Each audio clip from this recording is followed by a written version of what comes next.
I didn't cry when the doctor confirmed I was pregnant. I didn't cry when I called my father and heard his voice crack with disappointment. I didn't even cry when Nate disappeared, leaving me with nothing but silence and an ultrasound photo. But I cried when the train pulled into the Willamette Valley station and I saw the man I was supposed to marry waiting on the platform with a brown paper bag and a bouquet of wildflowers like this was normal, like I hadn't just traded my entire future for a stranger's kindness. His name was Caleb Morrison, 37, quiet, a vineyard owner, and according to my father, a good, God-fearing man who won't ask too many questions. That last part mattered most. My father didn't care that I had once dreamed of becoming a field archaeologist. He didn't care that I had a thesis half-finished, or that the child inside me had been conceived in a moment of naive trust. All he saw was the scandal and a chance to bury it. "You'll marry him, Sophie," my father had said. "It's the only honorable path left." I hadn't known what honor felt like in weeks. I only knew exhaustion and shame and the quiet desperation of a woman cornered by a world that refused to bend. Caleb wasn't what I expected. He didn't smile too much. He didn't touch me. He didn't speak unless necessary. But he did take my suitcase without a word and walk me to his dusty old truck. He opened the door for me. He drove in silence through winding country roads, past rows of vineyards stretching into the horizon, their leaves just beginning to turn golden in the late summer sun. There was music playing softly, an old jazz tune, I think, but I barely heard it over the pounding in my chest. His house was simple, a wide front porch, chipped white paint, and a hammock swaying between two trees. A dog barked once and then trotted out to greet us, tail wagging. Caleb said, "This is June," then led me inside like he'd done this 100 times before. We didn't talk much that first evening. He showed me to a guest room, his sister's old room, he said, and left me there with clean sheets and a pitcher of water. I stood in the center of that room, surrounded by lavender wallpaper and silence, and wondered how the hell my life had ended up here. That night, I couldn't sleep. The baby wasn't even showing yet, but I could feel its presence like a weight pressing against my ribs. I lay on my side, one hand resting gently over my stomach, and whispered a promise I wasn't sure I could keep. "I'll figure this out. I swear I will.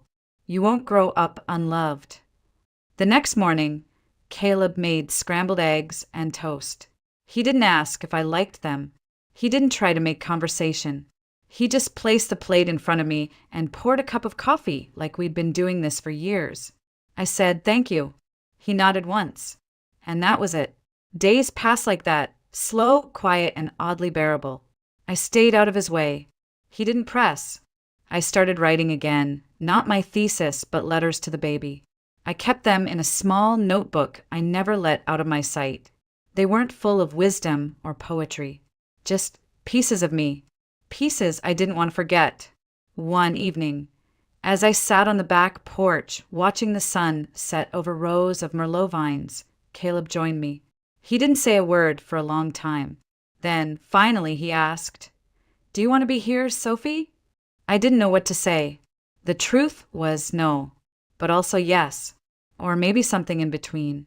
"I don't know," I whispered, "but thank you for letting me stay anyway." He nodded again, that quiet nod of his, like he understood more than he let on, like he'd been broken once too, and had learned how to live with it.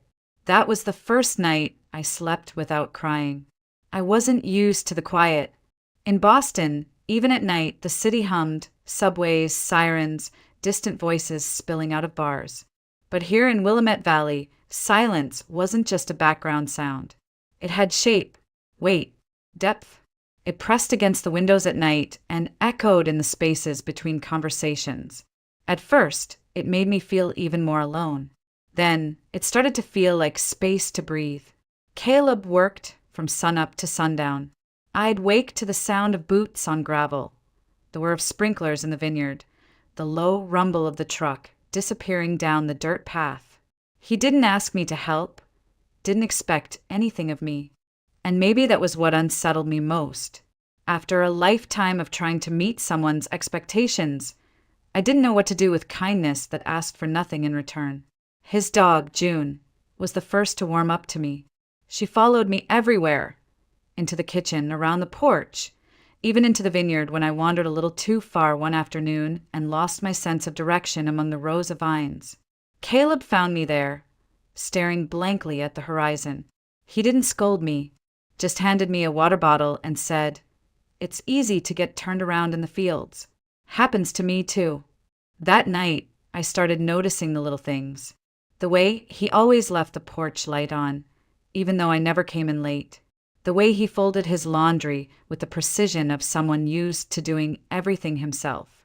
The fact that he always made 2 cups of coffee, even before I was awake. There was a rhythm to this life. Slow, predictable, gentle in a way I wasn't used to. My father's world had been one of sermons and order, where everything had its place and any deviation was sin. My world with Nate had been adrenaline and chaos, weekend road trips, spontaneous decisions, promises whispered too quickly. But this was different. Still, I hadn't let myself settle. I slept in the guest room. I kept my bags half-packed. I told myself every night, this isn't permanent. You're just passing through. But every morning I stayed. A week into my stay, Caleb's sister came by. Her name was Erin, and she was nothing like him. Talkative, warm, and full of energy that filled the whole kitchen within seconds. "So, you're Sophie," she said, setting down a grocery bag. "You're prettier than Caleb described." I blinked. He described me? She laughed. In his way, which means he said you were quiet, respectful, seemed smart. That's high praise coming from him. Erin didn't pry. She didn't ask why I was there or whose baby I was carrying.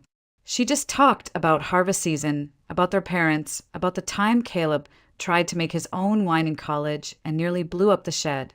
I found myself smiling, actually smiling, and for a brief moment, I didn't feel like a burden or a problem to be hidden. After Erin left, Caleb found me in the kitchen, rinsing berries she'd brought from her garden. He leaned against the doorframe, arms crossed, a hint of amusement in his eyes.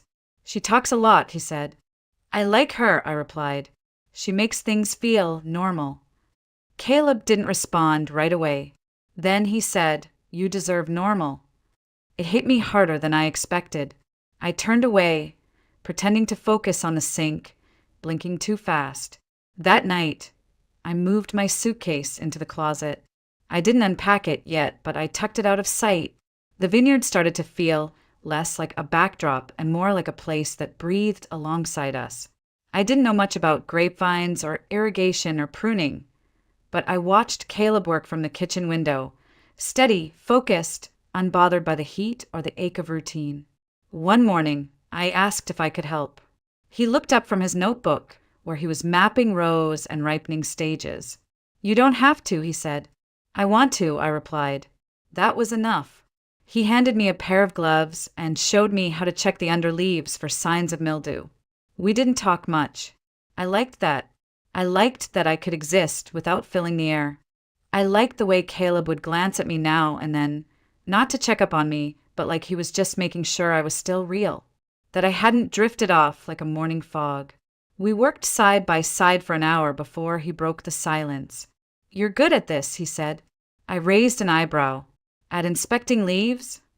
At noticing things? I didn't know how to respond to that, so I smiled, and for once it wasn't forced. Later that afternoon, I baked.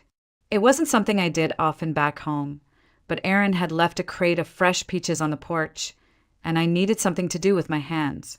The kitchen filled with warm sugar and cinnamon, and for a brief moment I felt almost like myself again, whoever that was now. When I brought the cobbler to Caleb, he didn't say a word, just took one bite, paused, and said, "You sure you're not secretly Southern?" It made me laugh out loud. Too loud, maybe, but he smiled the sound. A real smile. And I realized I hadn't seen many of those from him yet, but I wanted to. That evening, we sat on the back porch, the cobbler dish between us. June curled at Caleb's feet. The sky was streaked in pink and lavender. and the vineyard shimmered in the soft gold of late summer. Caleb spoke first. "Why anthropology?"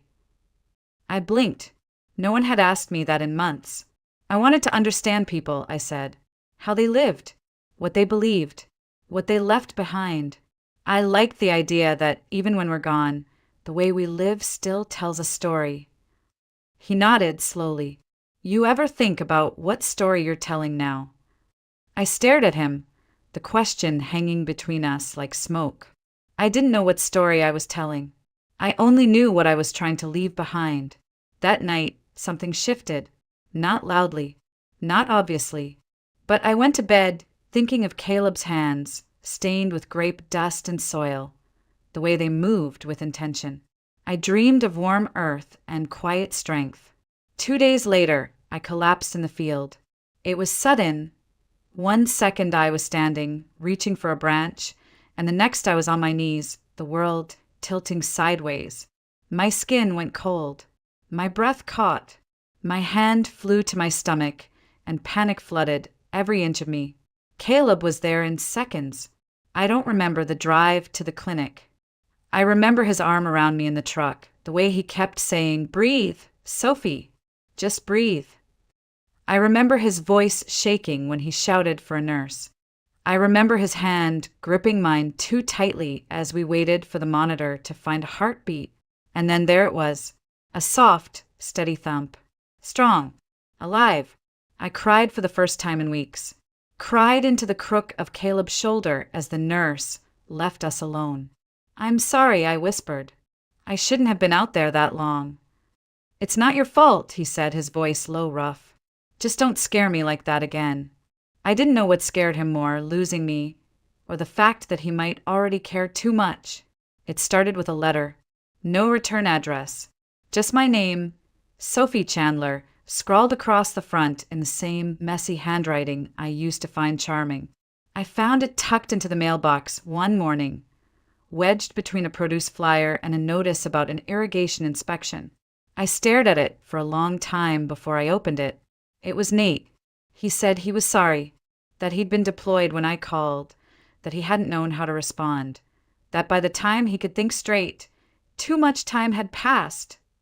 He said he heard through a friend that I'd gone somewhere out west, that I was trying to start over.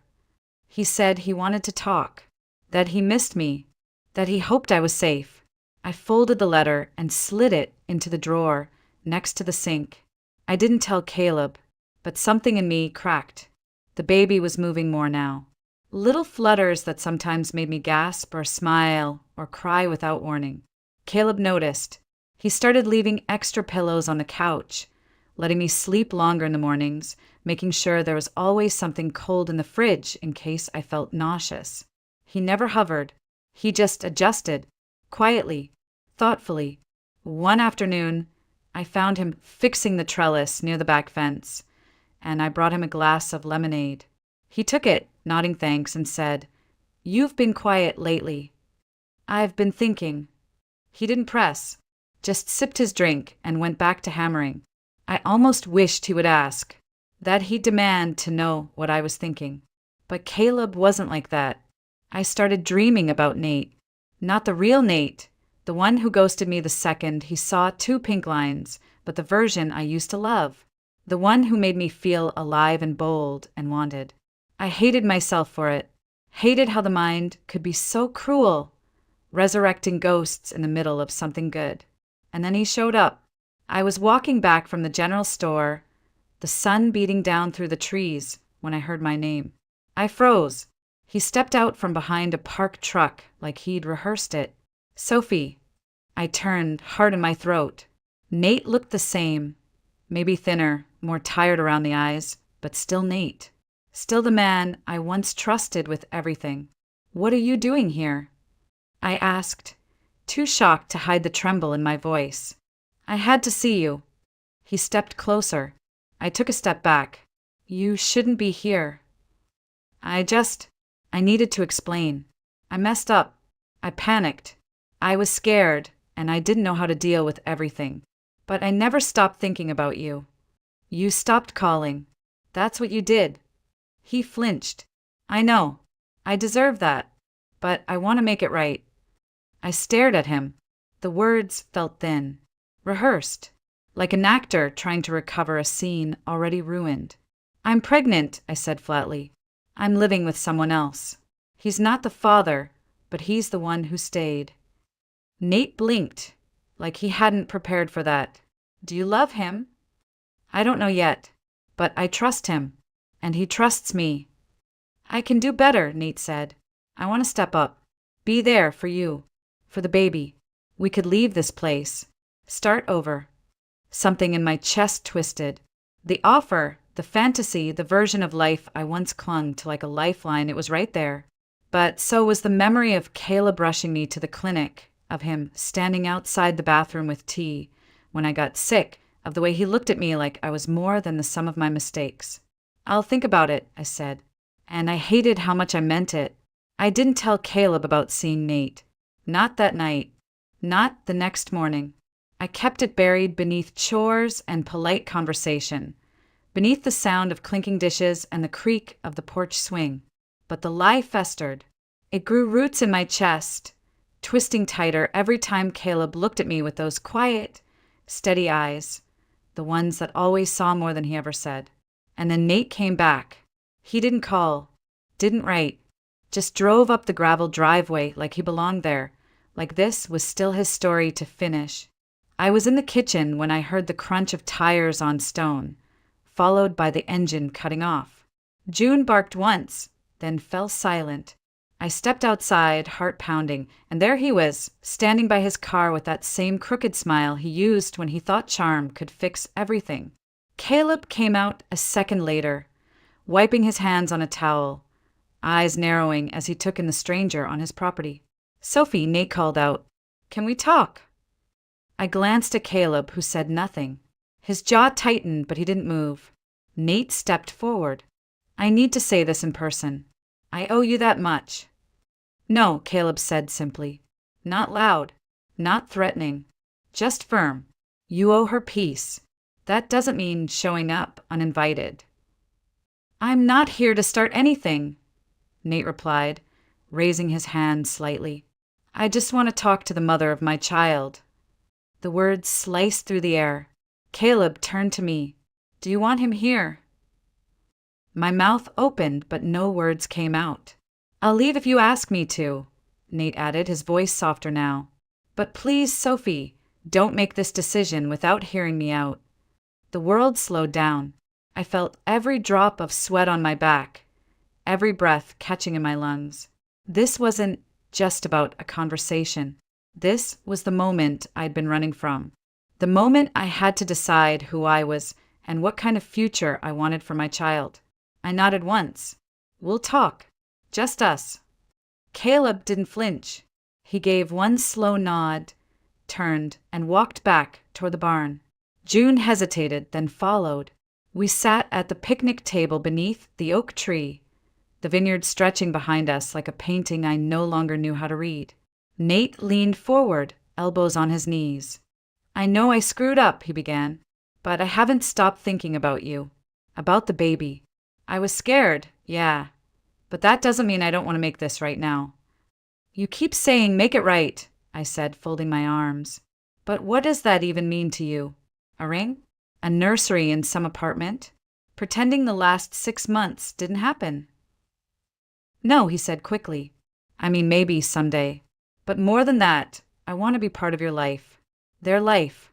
I want to be there when the baby's born. I want to hold them, name them. I don't care if you hate me. I just don't want to miss everything." I looked at him, really looked. His eyes were glassy, voice thick with emotion. And for a moment, I felt that old ache tug at my ribs. The part of me that once loved him, that once believed in late-night phone calls and plans made over cheap diner pancakes. But then I thought of Caleb, of the way he held my hand in silence when words were too sharp, of how he let me grieve and grow and falter without ever once making me feel small, of how he looked at me like I wasn't a mistake, but a person worth staying for. "You left, Nate," I said, my voice trembling. "Not just physically. You vanished.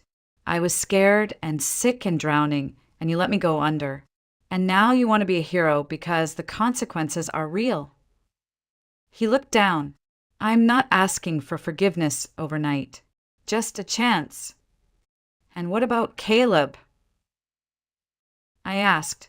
He's been here every single day. Quiet, kind, patient. He didn't create this life, but he stepped into it without hesitation. Do you even know what that takes? Silence. I still love you, Sophie, Nate whispered. I never stopped. And maybe once that would have shattered me. Maybe once I would have clung to that sentence like a rope out of drowning. But now, I don't, I said quietly. I don't love you anymore. I grieved you. I buried that version of us. What's left? It's not enough. His face crumpled for a second, then reset. He stood, nodded stiffly, and turned to leave. I didn't watch him drive away. I just stared at the vineyard, my hand resting on my belly, the baby shifting gently beneath my palm like a silent affirmation. When Caleb came back later, he didn't ask what I'd said. He just handed me a folded blanket and sat beside me on the porch. We watched the stars rise over the treetops. I told him I didn't love him anymore, I said after a while.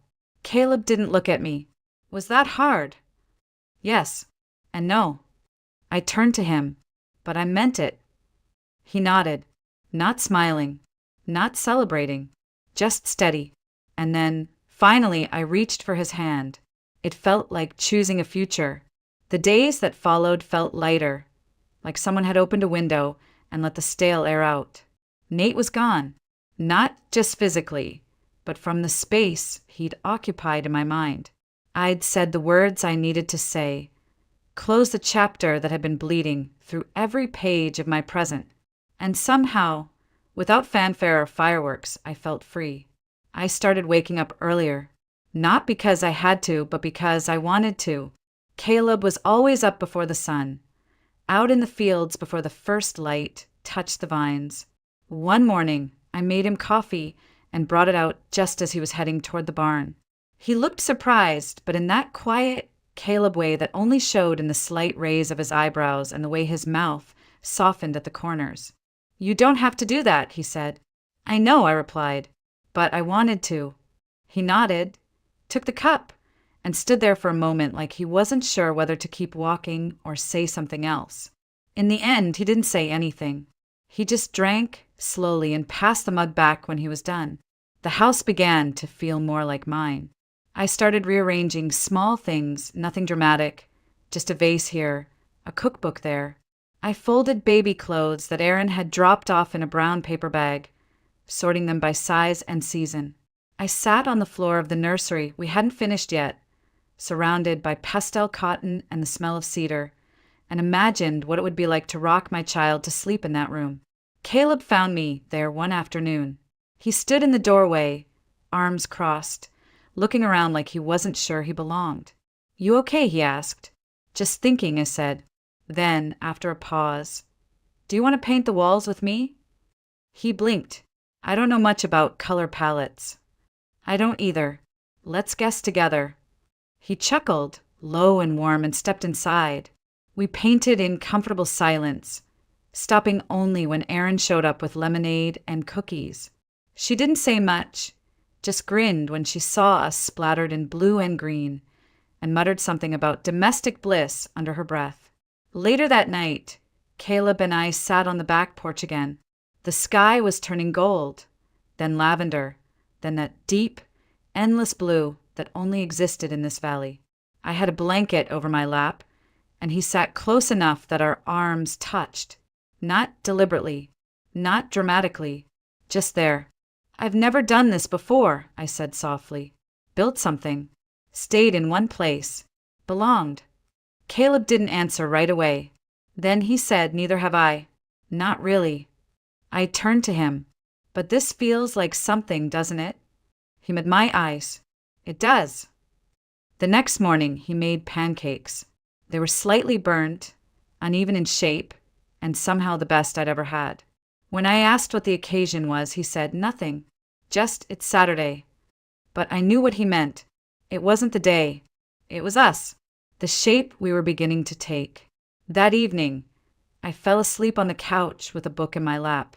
I woke to find a blanket draped over me, a cup of tea on the table, and Caleb's handwriting on a small scrap of paper, back in the field. Don't overdo it. You matter. You matter. 2 words. No hearts, no flowery declarations. But they hit harder than any love letter I'd ever received. And for the first time in a long, long time, I believed it. The first contraction hit at 3:42 in the morning. At first, I thought it was just a cramp, one of the false alarms I'd been warned about. But when the second one came 12 minutes later, sharp and low and radiating through my spine like a wave breaking inside me, I sat up in bed, heart racing. I pressed my palm to my belly, whispering, "Not yet, baby. Just wait a little longer," but she wasn't waiting. I walked to the kitchen, gripping the counter as the next contraction rolled through me. June followed at my heels, pacing nervously. I fumbled for my phone with one hand and called Caleb. He answered on the first ring. "Sophie." "I think it's time," I whispered. He didn't ask questions. "I'll be right there." 15 minutes later, headlights swept across the porch. Caleb rushed in, barefoot, his flannel shirt half-buttoned, eyes wide but focused. "Bags ready." I nodded, too winded to speak. He helped me to the truck, one arm steady around my back. The pain came faster now, sharper, like someone pulling threads from the inside out. I breathed like they taught me. In, out, count to 4 again. He didn't say much during the drive, just kept glancing over at me, his jaw set, one hand white-knuckled on the wheel. "Talk to me," I said between gasps. "Say anything. Please." He cleared his throat. "Okay, did you know grapes have to struggle a little to make good wine?" I blinked at him. "What?" "It's true. If they get too much water, too much comfort, the flavor gets watered down. But if the roots have to dig deep, if they have to fight, they grow stronger. The fruit is more concentrated, richer." I let out a shaky laugh that turned into a groan. "Are you saying I'm a grape?" "I'm saying you're the strongest thing I've ever seen." We reached the clinic just as the pain became unbearable. Nurses moved fast, machines beeped, lights blazed, but Caleb never left my side. He held my hand, whispered my name when the contractions peaked, pressed a cool cloth to my forehead, even when I snapped at him to stop. "You're doing great," he said, voice raw. "I hate you," I growled through gritted teeth. "I know," he said, not even flinching. "Still here." Hours blurred. Pain, breath, sweat, silence, another wave, and then she was here. A cry, high and sharp like a trumpet through fog, and then the world collapsed around that sound. The nurse laid her on my chest, slick and pink and trembling with life, and I sobbed. I couldn't stop. Everything I'd held in for months, the fear, the guilt, the longing, the grief, it broke open all at once, and in the middle of it all was her. I looked at Caleb. He wasn't smiling. He was crying, silently, like he didn't want me to see, but the tears were there, streaking down his unshaven cheeks. He reached out, hesitated, and then rested one hand gently on her tiny back. "Hi there," he whispered. "Welcome to the world, little one." I couldn't speak. I just nodded, my heart swollen beyond recognition. Later, when the nurses left us alone, I turned to him. The room was dim, quiet now, just the sound of our daughter's breath and the slow beeping of machines. "Thank you," I said. "You don't have to." "I do." I looked at him, really looked. "You didn't have to be here, but you were. Every step." He sat beside me on the edge of the bed, one hand resting near mine. "I didn't do this for a thank you," he said. "I did it because I couldn't imagine not doing it." We sat in silence, watching her sleep. She had my nose, his mouth, maybe. Or maybe I just wanted her to have some part of him, too. "I've been thinking about names," I said softly. "Oh, what about June?" He blinked. "After the dog." I smiled. "After the season. After the calm that came before everything changed." He nodded. June. It sounded right. And just like that, we became a family. The house felt different now. Maybe it was the crib in the corner of the bedroom, or the tiny socks drying by the sink, or the way light fell through the curtains and landed on Caleb's shoulder as he held June in the early mornings. Or maybe it was me. Maybe I had changed in ways I couldn't name yet, but felt with every breath. Our daughter was 2 weeks old, and already she'd rearranged the molecules of our world. She cried in the middle of the night, and I cried with her. I laughed when she hiccuped, marveled when she gripped my finger, panicked at every sneeze. But I wasn't alone. Caleb was always there, quiet, constant, present. He made breakfast with one hand and cradled her in the other. He sang old country songs off-key when she fussed, bouncing her gently against his chest. Sometimes I would just watch him from the doorway, overwhelmed by how natural it all looked on him. "You're good at this," I told him once. He looked up, brow furrowed. "At what?" "At being a dad." His face softened, but he didn't say anything. He just kissed the top of her head and kept rocking. We spent long hours on the porch, June sleeping on my chest while Caleb worked on the nursery bookshelf. He built it from scratch, real wood, not the cheap flat-pack kind. Each shelf was smooth, sanded with care, corners rounded, stained a soft honey color. One afternoon, I sat watching him while he attached the last piece. The vineyard stretched behind him, rows of green turning gold as August drifted toward September. There was sawdust on his forearms and sweat on his collarbone, and something inside me ached, not from pain, but from the terrifying, beautiful realization that I was falling in love. "I want to stay," I said quietly. He looked up. "What?" "I want to stay," I repeated. "Not just for a while. Not just until I figure things out. I want this life. I want you." Caleb didn't move, didn't speak for a long time. He set down the screwdriver, wiped his hands on his jeans, and walked over to me. He didn't say anything grand. No speeches. No declarations. He just cupped my face, gently like I might still break if he wasn't careful, and whispered, "You already have me." We kissed. It wasn't rushed. It wasn't wild. It was quiet and sure, like everything else between us. Like breathing. Like home. That night, after June fell asleep in her bassinet, I unpacked the last box. The one I'd kept sealed since I arrived. The box of books and notebooks and half-written dreams. I placed my favorite volumes on the new bookshelf Caleb had built. I stacked my journals in the drawer of the writing desk. He cleared for me. I had a desk now, a place to write, to think, to grow roots. Later, as we lay in bed with June between us, her tiny breath rising and falling, Caleb brushed a curl from my forehead. "Do you miss it?" he asked. "Miss what?" "Your old life. The city. The museum." I thought about it. The way Boston pulsed with energy. The thrill of walking into an archive. The academic debates. The old brick buildings. And how all of that had once defined me. "A little," I said honestly, "but not the way I thought I would." He nodded. "You don't have to give it up." "I know," I said, turning toward him. "But for the first time, I don't feel like I'm running from something. I'm running toward it." He smiled, just a small one, but it lit up the whole room. Outside, the wind rustled through the vines. Somewhere in the darkness, the world kept turning. Inside, we were still, whole, together. I waited until the house was quiet. June had finally gone down after her third feeding, curled into a tiny crescent in the bassinet beside our bed. Caleb had fallen asleep on the couch, book still open on his chest, one arm hanging down where June's stuffed bunny had fallen.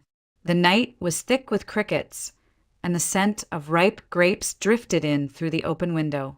I lit a single lamp, sat at the old writing desk, and pulled out a blank sheet of paper. My fingers hovered over the page for a long time before I began. "Dear Dad, it's been a while. I thought about calling, but I'm not sure you'd answer. And even if you did, I don't know if I could say everything out loud without losing the shape of it. So I'm writing instead. You always said letters were more deliberate anyway, less room for saying something you didn't mean. So here it is, all of it. When you sent me away, I hated you. I know that's harsh, but it's the truth.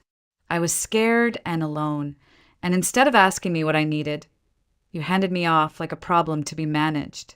Like I was some scandal to be smoothed over with a marriage contract and a one-way ticket. I don't think you meant to hurt me. I think you truly believed you were saving me, that you were preserving what could be salvaged. But what you didn't realize is what you were trying to save was never mine. It was yours, your image, your place in the community, your version of how a daughter should live. But here's the part one didn't expect to write. Thank you. Not because it was right. It wasn't. But because it brought me here, to a little vineyard in Oregon, to a man who says more with silence than most people do with paragraphs, to a baby girl who looks at me like I'm her entire world. Dad, I'm happy. Not in the way you used to preach about from the pulpit. Not because I followed the rules or did the honorable thing, but because I broke. And in the breaking, I found something softer, stronger. Tua. I'm not asking you to understand it. I'm not even asking you to accept it. But I wanted you to know that I'm okay. Better than okay. I've built a life here that doesn't feel like punishment. It feels like peace. Her name is June. She has your chin. If you ever want to meet her, you're welcome here. No conditions.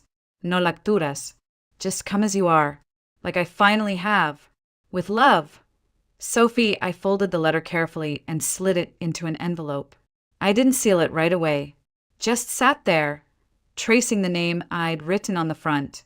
Reverend Thomas Chandler. My father. He might never read it. He might toss it the moment he saw the return address.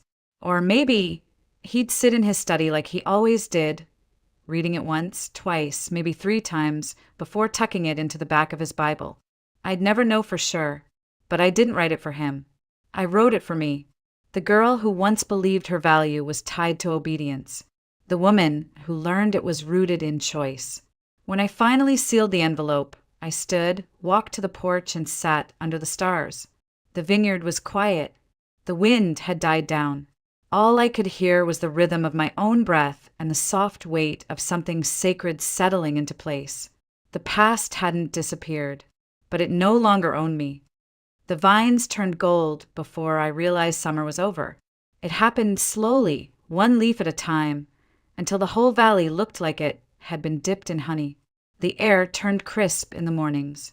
June started sleeping longer through the night, and I began to notice things I hadn't before. How Caleb always took his coffee with just a touch of cinnamon, how the old floorboard in the hallway creaked only when you stepped on it barefoot, how the vineyard smelled different every week as the fruit ripened toward harvest. This was our first autumn as a family. No big announcement, no defining moment, just the quiet unfolding of something real. We took long walks through the rows of vines with June bundled in a sling against my chest. Caleb would carry a basket, picking late grapes, sometimes handing me one without a word. I started bringing my notebook again, not to escape but to remember. I didn't want to forget any of it. The way Caleb tucked hair behind my ear when I bent over to tie my boot. The sound of June's laugh when he made faces at her during breakfast. The way the porch creaked when we rocked her to sleep in the fading light. One afternoon, I found Caleb in the barn, sanding a piece of wood. I leaned against the doorframe, watching him work. "What are you making?" I asked. He looked up, smiling softly. "A cradle. Thought we could keep it for when she's too big for the bassinet. She's growing fast." "Yeah, she is." I stepped closer, ran my hand over the smooth curve of the wood. "Thank you," I said. "For what?" "For making space. For letting this happen slowly." He set the sander down, turned to face me. It didn't feel slow to me. It felt inevitable. I reached for his hand. "I love you, Caleb." He didn't blink, didn't hesitate. "I know. I've known." I laughed, resting my forehead against his. That's not how it's supposed to go. You're supposed to say it back. I do, he whispered. Every time I stay. Every time I wake up beside you. Every time I put another shelf in the nursery or rock her to sleep. I've been saying it all along. Outside, the wind picked up, scattering a few amber leaves across the porch. Inside, June stirred, then settled again. That night, we sat under the stars with a blanket around our shoulders and our daughter sleeping between us. Caleb pointed up at a bright cluster near the horizon. See that, he said. Orion's belt. I thought you only knew grapevines. He smiled. Turns out I know more than I thought. I looked at him, then up at the stars, and felt something I hadn't felt in a long time. Hope. Not the kind that burned fast and bright like it did with Nate. This was different. This was slow and warm and steady. The kind you build things with. I used to think love had to be loud, that it had to fight to be heard. But now I knew. Sometimes the strongest kind of love is the one that asks for nothing and stays anyway. I rested my head on Caleb's shoulder, and he kissed the top of mine. This is enough, I said. He nodded. More than enough. And it was not the life I planned, but the life I chose.